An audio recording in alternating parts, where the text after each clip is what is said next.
CBN e a Tecnologia, com Gilberto Sudré.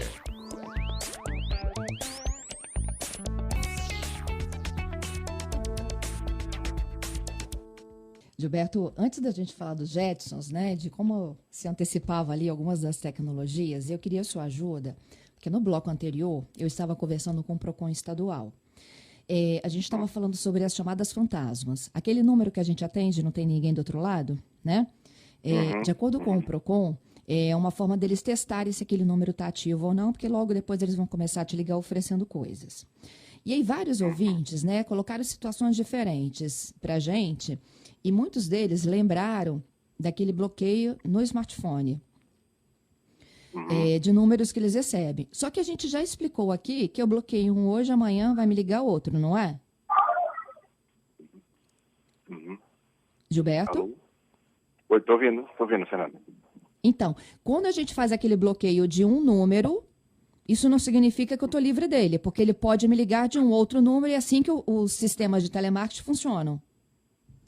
Exatamente. Os call centers, né, ou seja, que tem essa quantidade imensa de linhas, basicamente o que eles fazem é ligar de um grupo de linhas. Aí ele ligou de um número, você bloqueou aquele número, e aí mais para frente ele vai ligar para um outro número. Ele tem centenas de linhas. Então, você vai ter que acabar bloqueando todas as linhas daquele call center.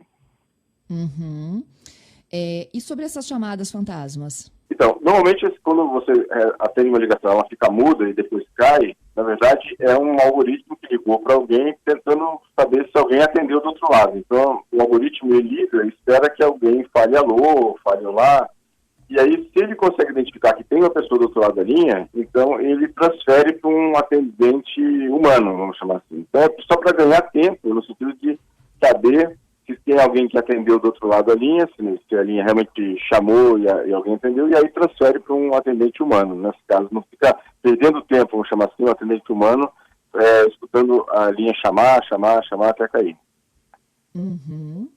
Bom, o que dá para fazer então? Infelizmente, não tem muito o que fazer, a não ser aquela questão de cadastramento. Não muito, Não muito, exatamente. É cadastrar naquele Não Me Perturbe, né, aquele site de cadastramento, mas isso não é garantido que os call centers vão respeitar esse bloqueio, essa solicitação de bloqueio que você faz lá naquele site, né? Basicamente, é o único caminho, ou então bloqueando os números de telefone em relação a isso. Okay. Pode ser, Fernanda, assim, Oi? Pode ser que num futuro, mas pro ano que vem, né, com a entrada efetiva em vigor da LGPD e com as multas, isso pode ser que diminua, porque você, na verdade, ele está te ligando porque ele teve acesso ao seu cadastro de telefone. Aí, que cadastro é esse? Eu dei autorização a usar o cadastro para ligar para mim? Se você não deu autorização, a empresa pode ser até ser multada, entendeu? Entendido. Ok, vamos mudar de assunto? Vamos para os Jetsons? Vamos lá. Bom, o desenho animado Jetsons, vocês já viram pelo menos um quadrinho, aquela família, né, que mora no futuro, numa cidade fictícia, né, chamada Orbit City. Ele foi lançado em 62, então é um desenho animado muito antigo, né. Mas o interessante desse desenho é que ele fez uma série de relatos, de situações dessa família no futuro, né, distante até, né, na verdade em 2062 seria o contexto daquela família que estava morando. E fez algumas previsões bem interessantes que hoje em dia já viraram realidade, e alguns até que talvez virem realidade e não vão demorar muito para isso. Quer dizer, por exemplo, chamada de vídeo, a gente faz lá no WhatsApp, faz Skype, né, isso eles previram lá, já em 62, né, lá já tinha uma previsão dessa de funcionamento de chamada de vídeo. Outra coisa que eles preveram lá, ou já foi uma previsão da época, são os tablets. Os tablets que a gente usa no dia a dia, né, também são equipamentos que eles estavam prevendo desde aquela época. Outra coisa que é muito popular hoje em dia, comum, é a TV de tela plana, né. Eles também previam isso naquela época. Então já existia, inclusive, no desenho, mostrando, né, como é que eles usavam a TV na parede, né? Então é bem legal, né? A outra, que a gente até comentou aqui no CBN Tecnologia, né? São os assistentes pessoais. lá no desenho animado eles já tinham, né, a previsão de você fazer comando de voz, e eu tenho um dispositivo que respondia esses comandos de voz falando, né, dando feedback, né, do que ele foi solicitado em relação a isso, né. Uma outra coisa também que eles tinham uma previsão naquela época são esses robôs que limpam a casa, que aspiram a casa também, né. Lá no desenho tinha um robô chamado Rosie, né, que era uma robô, né, que fazia os trabalhos domésticos da casa, e hoje a gente começa a ver alguns robôs aspiradores, né, não são tão sofisticados como a Rosie da época, mas a gente vê que no futuro talvez tenha um robô parecido com a Rosie, né, nesse caso. E eles também fizeram algumas previsões... dessa Rosie. Acho que muita gente, viu, Fernanda? Muita gente. Uhum. E uma coisa que acredito que em breve a gente vai ter, né, ou seja, uma faixa talvez uns 5 anos para frente, que já tinha a previsão lá no dos Jetsons, era os carros voadores, né, carros que você pegava e fazia um trajeto pelo ar, não pelo chão, né. A gente tem uma série de empresas hoje já trabalhando em projetos que já estão quase viáveis, né, economicamente, para serem colocados no mercado, e eu acredito que em breve a gente vai ter também carros voadores aí funcionando aí pelo espaço nessa situação. E uma coisa que eles previam lá no desenho, que aí acho que vai ser um pouco mais difícil, um pouco mais longe, era o teletransporte, você ir para um outro lugar via teletransporte, né? Imagina você imediatamente aparecer num outro local, né? Não ter o tempo de deslocamento. Também era uma coisa interessante nesse caso, né? Então, ou seja, várias previsões aí que em um desenho de 62, né? A gente já tinha aí viraram realidade agora em 2020, né? Até antes, né, dessa data. Nossa, será que a gente vai estar vivo ainda para ver esse teletransporte? Eu espero que sim, viu? Acho que vai ser bem legal. Espero que sim. Muito bom. Além dessa... Os ouvintes podem nos lembrar, viu? Podem ligar para cá, participar conosco. Eu quero saber o que vocês se lembram ainda daquilo que a gente viu em filme lá antigamente e que hoje é realidade, né? Uma sugestão de filme interessante, Fernanda, que é um filme de 67, né? E é extremamente atual, né, na discussão que a gente está fazendo hoje de inteligência artificial, que é o 2001 Odisseia no Espaço. Né? Ou seja, é um filme de 67 que já discutia desde aquela época, né, uma discussão que está sendo feita hoje, quais são os limites da inteligência artificial, né? Então, quem não assistiu, eu recomendo que assista, porque vai fazer pensar, né, sobre tudo isso que está acontecendo atualmente.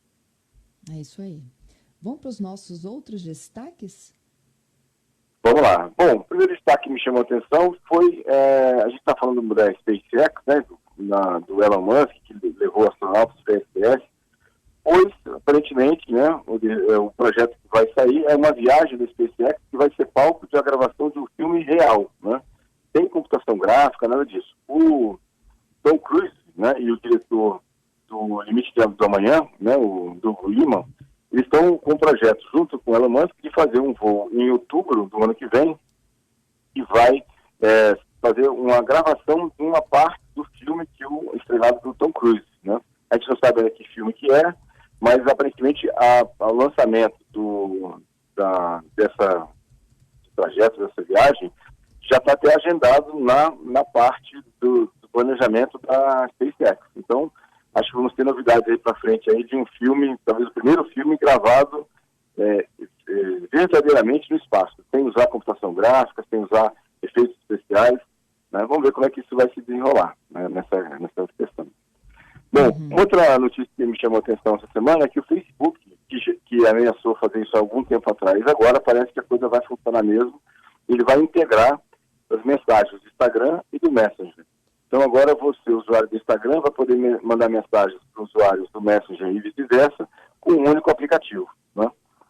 Isso já está confirmado, já foi testado, está confirmado, e agora com a atualização dos aplicativos, essa opção vai estar disponível. Ela não é obrigatória, o usuário vai poder optar se ele quer ou não fazer esse tipo de integração, mas já até alguns usuários, eu já vi algumas mensagens aqui de algumas pessoas já recebendo aquele aviso dizendo se ele quer ou não fazer a integração entre o Messenger e o Instagram. Então, quem costuma fazer, né, comunicação com várias pessoas ou tem contatos entre esses dois aplicativos, talvez ajude aí a ter um único local centralizado. Muitas vezes você manda mensagem para alguém e não sabe se mandou pelo WhatsApp, pelo Instagram, pelo Messenger, já fica procurando, né? Onde é que foi que eu mandei aquela mensagem, né? Então agora talvez simplifique um pouco essa questão, tendo um aplicativo só, né, para isso. Né? Mas aí onde que ela vai estar concentrada? Hein, Gilberto? Em qual delas ela vai se concentrar? No Instagram, no Facebook ou no WhatsApp? No Instagram, normalmente no Instagram. O Instagram vai poder mandar mensagem para o Messenger também, né? Pelo menos que eu vi já de algumas notícias, de algumas imagens, é o aplicativo do Instagram falando se você quer ou não integrar com o Messenger. Né? Para isso. Okay. E por último, Fernando, uma notícia que me chamou a atenção também é que o 5G, o tão falado 5G, já tem, né, no mundo 138 milhões de acessos. Então, ou seja, já tem muita gente já pelo mundo todo utilizando, né, o 5G. Né? Então, ou seja, já é uma realidade para muitas pessoas. A gente, lembrando aqui no Brasil, a gente teve um atraso no cronograma. O leilão de frequências do 5G vai acontecer, segundo o nosso ministro das Telecomunicações, no começo de 2021, e deve ter, né, pelo menos em algumas capitais, o 5G funcionando já no segundo semestre de 2021. Mas vamos esperar para ver como é que isso vai se desenrolar. Mas, assim, o interessante é que o 5G já é uma realidade para 138 bilhões de pessoas, ou pelo menos de telefones espalhados pelo mundo. É muita coisa. Uhum. Olha só, tem uma participação da Bianca. Veja só a situação dela. E é para você o comentário, tá? Recebi uma ligação onde uma pessoa que não conheço falava que um artista ia dar uma palestra. Ela desconfiou e disse que não poderia assistir. Aí essa pessoa na linha disse o seguinte: vou te mandar um link para que você possa assistir depois. Aí ela insistiu, dizendo que não poderia ver e desligou o contato. Aí ela ligou para o artista e perguntou se realmente haveria essa palestra, né? Aí ela disse que não e que também achou muito estranho. Então, é golpe? E o link? Para onde eu iria com esse link? Então, provavelmente sim, Bianca. Esse link provavelmente ia pedir para baixar alguma coisa para o seu smartphone ou para o seu computador, que na verdade é um vírus. Ele ia infectar o seu smartphone com algum tipo de malware, e aí poderia capturar suas conversas, capturar alguma informação privada sua do celular. Então, isso, sim, pelo seu relato, eu diria que com certeza é um golpe e alguém está tentando infectar o seu smartphone ou o seu computador com esse link que enviaram para você, eu queria enviar para você. Minha nossa, hein? Hoje em dia tem que ficar muito, muito atento a essas coisas, sim. Essas ofertas repentinas, assim, é bom desconfiar, viu? É isso aí. Gilberto, muito obrigada, hein? Boa sexta para você. Obrigado, Fernanda. Excelente sexta para você também, para os nossos ouvintes. Excelente final de semana, né? E até quarta que vem com mais tecnologia. Com mais tecnologia. Até lá.